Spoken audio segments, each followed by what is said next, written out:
पिछले कई दिनों से इंडिगो एयरलाइन जिस बड़े संकट से गुजर रही है, उसने देश भर के यात्रियों की मुश्किलें बढ़ा दी हैं। लगातार 5 दिन से चल रही उथल-पुथल के कारण शनिवार को 800 से ज्यादा फ्लाइट्स रद्द करनी पड़ी। इससे हजारों यात्रियों के सफर पर असर पड़ा। लोग एयरपोर्ट पर घंटों फंसे रहे। कई शहरों में यात्रियों और स्टाफ के बीच बहस तक की नौबत आई। छठे दिन भी हालात पूरी तरह सामान्य नहीं हो पाए हैं। रविवार को भी 250 से ज्यादा फ्लाइट्स रद्द हो चुकी हैं।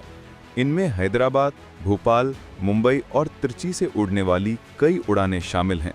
इंडिगो का कहना है कि ऑपरेशन धीरे धीरे सामान्य हो रहा है और 95% रूट पर उड़ानें फिर से शुरू कर दी गई हैं। कंपनी का दावा है कि 138 में से 135 डेस्टिनेशंस पर फ्लाइट्स संचालित की जा रही हैं। एयरलाइन का ये भी कहना है कि लोगों का भरोसा दोबारा जीतने में समय लगेगा, लेकिन कंपनी कोशिश कर रही है कि हालात जल्द स्थिर हों।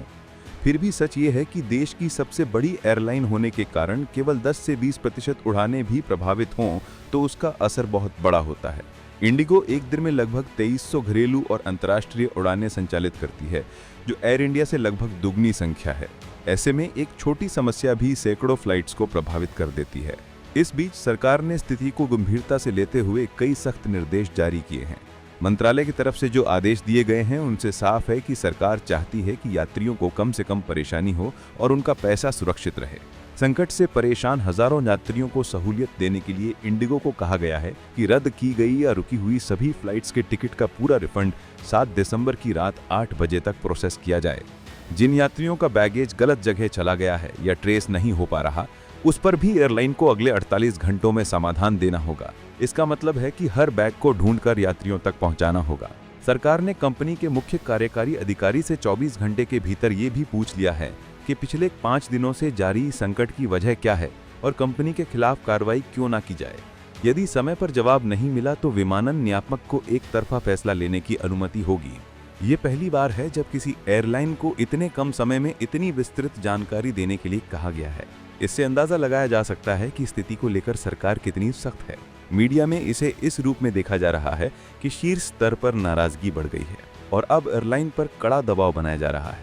सरकार ने केवल इंडिगो ही नहीं बल्कि बाकी एयरलाइंस पर भी निगरानी बढ़ा दी है। कुछ रूट्स पर बढ़ते किराए की शिकायत के बाद तत्काल रोक लगाने के निर्देश जारी किए गए हैं। अब 500 किलोमीटर तक की दूरी के लिए कोई भी एयरलाइन 7,500 रुपए से अधिक किराया नहीं ले सकेगी। 500 से 1000 किलोमीटर तक ये सीमा 12,000 रुपए तय की गई है। अधिकतम किराया 18,000 रुपए तक सीमित किया गया है। हालांकि ये नियम बिजनेस क्लास पर लागू नहीं होगा। सरकार का कहना है कि मौजूदा स्थिति में कुछ एयरलाइंस ने किराए बढ़ाने की कोशिश की थी, इसीलिए ये सीमा तय करना जरूरी हो गया था। लगातार 5 दिन तक 200 से 400 फ्लाइट्स के प्रभावित होने से देश भर के यात्रियों को भारी परेशानी का सामना करना पड़ा है। बुधवार को भी 200 से अधिक उड़ानें देरी या रद्द होने के कारण प्रभावित हुई थीं।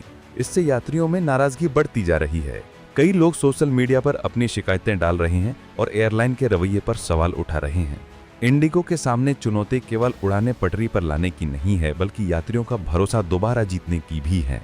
सरकारी निर्देशों के बाद माना जा रहा है कि अब इंडिगो को तेज गति से काम करना होगा। आने वाले कुछ दिन ये तय करेंगे कि एयरलाइन संकट से कितनी जल्दी बाहर निकल पाती है। यात्रियों को उम्मीद है कि स्थिति जल्द सामान्य होगी और उन्हें बार बार रद्द होने वाली उड़ानों का सामना नहीं करना पड़ेगा। Subscribe to One India and never miss an update. Download the One India app now.